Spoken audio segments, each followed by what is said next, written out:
Let's talk about something truly massive, a concept that could reshape the entire global landscape. The ambitious and some might say audacious idea of a United States of Africa. It's a dream that's floated around in the hearts and minds of many for decades, a vision whispered in independence movements and Pan-African conferences, but mostly, it has remained just that. Wishful thinking. A beautiful idea seemingly too complex to ever truly materialize. Imagine, if you will, a continent united, one single currency, facilitating trade and economic growth across borders, one passport, allowing seamless travel and fostering a sense of shared identity, one powerful, unified voice on the global stage, advocating for the interests of all its citizens. Over 1 billion people, a force to be reckoned with, moving in the same direction. Now that's a game changer, a paradigm shift that could redefine international relations. The world's not used to dealing with Africa as one cohesive bloc, a single entity with shared goals and aspirations, and the very thought of such a powerful union makes a lot of established global leaders understandably nervous. But in Burkina Faso, a young and determined president, Ibrahim Traoré, is actively trying to turn this long-held dream into a tangible reality. He's not waiting for permission, nor is he seeking approval from traditional global powers. Instead, he's diligently building alliances with other African nations and pushing for true sovereignty and self-determination, inspiring a new generation of Africans who are tired of the old ways and ready to forge their own path. This isn't just another empty political speech or a fleeting moment of enthusiasm. It genuinely feels like the very start of something real, something substantial, something transformative. Could this be the spark, the catalyst, that finally ignites true and lasting African unity? We're talking about hope for a brighter future, the power of collective action, and breaking free, once and for all, from the historical chains that have long held the continent back. So buckle up and prepare yourselves, because we need to delve deeper and talk about Captain Ibrahim Traoré and his audacious, potentially revolutionary plan. This could ultimately amount to nothing more than a fleeting moment, a footnote in history, or it could fundamentally change everything we know about Africa and its place in the world. The stakes?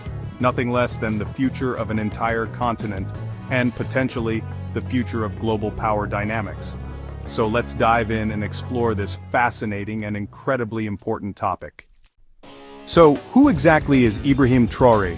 What forces shaped him, and what does he represent to the people of Burkina Faso and beyond? At just 36 years old, he stands as one of the world's youngest heads of state, a figure who has rapidly ascended to prominence on the global stage. He's currently at the helm of Burkina Faso, having taken control after a military coup in 2022, a pivotal moment in the nation's history. For many Burkinabe, he represents a clean break from the past, a powerful rejection of the entrenched old political class and what they see as undue foreign interference in their nation's affairs. You certainly won't find him in a tailored suit. Instead, he's most often seen in military fatigues and sporting a red beret, speaking frankly and bluntly about the lingering effects of neo-colonialism and the urgent need for true African sovereignty. Traoré's deep military background is absolutely key to understanding his perspective and his actions. He's witnessed firsthand the perceived failures and shortcomings of foreign-led security initiatives and interventions in the region. He passionately argues that African problems demand African solutions, crafted and implemented by Africans themselves, and that powerful message resonates deeply with many people right across the African continent. Many observers and supporters see him as a modern-day incarnation of Thomas Sankara, a revered revolutionary icon and former leader of Burkina Faso. But Traoré isn't content with simply criticizing the status quo. He's actively building a new future for his nation. He envisions Burkina Faso playing a crucial role, as the cornerstone of a much larger regional project, a vision that extends far beyond simply being a nation struggling for its own survival. His public speeches are frequently filled with passionate Pan-African calls for greater unity and economic self-sufficiency among African nations. To many of his followers, he represents far more than just a president. He's become the very face of a burgeoning movement, a movement fueled by a bold and incredibly ambitious goal for the future of Africa. He's not just paying lip service to the idea of change, he's actively working to make that change a tangible reality on the ground. And that's precisely why the entire world is watching his every move with such intense interest. A big vision, a transformative dream, needs powerful allies to bring it to life. It requires collaboration, shared purpose, and a united front to challenge the existing order and forge a new path forward.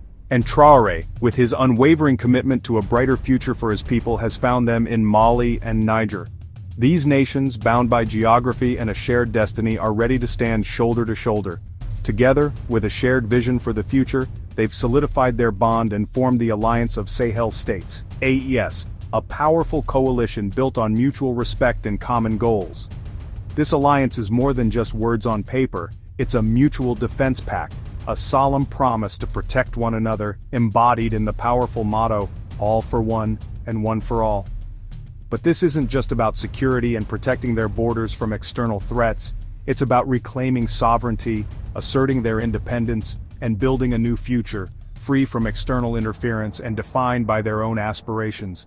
These leaders, driven by a deep sense of responsibility to their people, have all challenged the status quo, questioning old paradigms and seeking innovative solutions. They've taken bold steps, including expelling French troops, signaling a clear break from the past and a determination to chart their own course.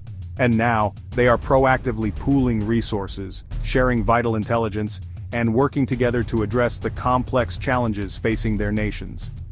Their alliance covers a vast stretch of West Africa, a region rich in history, culture, and potential, home to over 70 million people. A diverse and vibrant population with dreams and aspirations for a better tomorrow. They're not just defending borders and safeguarding their territories, they're building a strong and resilient foundation for something bigger, something transformative, something that will shape the future of the region. The AES is rapidly evolving from a purely military pact focused on security and defense into a comprehensive political and economic experiment, a bold attempt to create a unified and prosperous future for its member states. The leaders are openly discussing the possibility of moving from a loose confederation to a more integrated federation, a single, powerful political and economic entity capable of competing on the global stage and representing the interests of its people. This ambitious vision is at the very heart of Traoré's blueprint, a testament to his leadership and unwavering belief in the potential of his people. It's not just about removing foreign influence and breaking free from the constraints of the past, but about proactively creating a new, unified state, built on the principles of self-determination, cooperation, and shared prosperity. The alliance is a real-time test lab, a dynamic and evolving experiment in governance for the long-held dream of a unified and prosperous United States of Africa, a vision that has inspired generations. What began as a necessity, a response to pressing security concerns and regional instability, is now a radical experiment in self-determination and regional integration, a bold step towards a new era of African leadership. The world is watching with keen interest, observing every step of the way to see if it works, to see if this bold experiment can succeed. If it does, if this alliance can achieve its ambitious goals, it could change everything, not just for the Sahel region, but for the entire continent. If not, even if it falls short of its ultimate aspirations, it's still a bold statement, a powerful declaration of independence and self-reliance. Either way, regardless of the outcome, history is undoubtedly being made. A new chapter is being written in the story of Africa.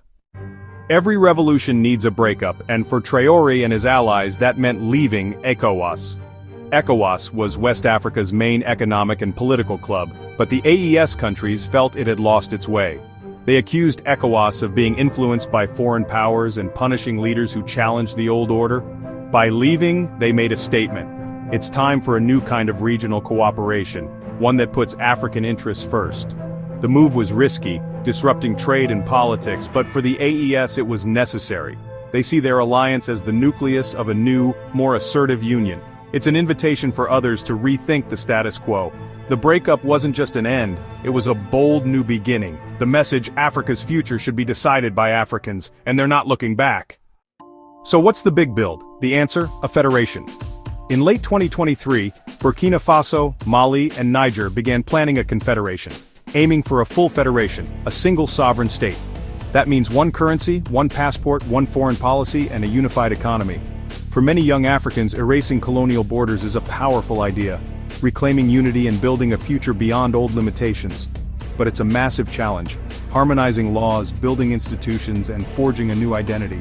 There will be disagreements, logistical nightmares, and outside pressure. Still, the fact that sitting heads of state are seriously planning this is unprecedented. The dream is moving from theory to reality. It's about economic liberation and political empowerment. The excitement is real, especially among the youth. The question is, can they pull it off? For the first time, it feels possible. To understand Traoré, you need to understand Pan-Africanism. It's the belief that Africans on the continent and in the diaspora share a destiny and should unite for liberation and empowerment. The dream of a United States of Africa isn't new leaders like Nkrumah and Sankara championed it decades ago, but Traoré and his allies are reviving it for the 21st century, tackling today's challenges: economic dependency, foreign intervention, and terrorism. Social media and a young, frustrated population are fueling this new wave. Hashtags like #Pan-Africanism are trending, and Traoré's speeches are going viral.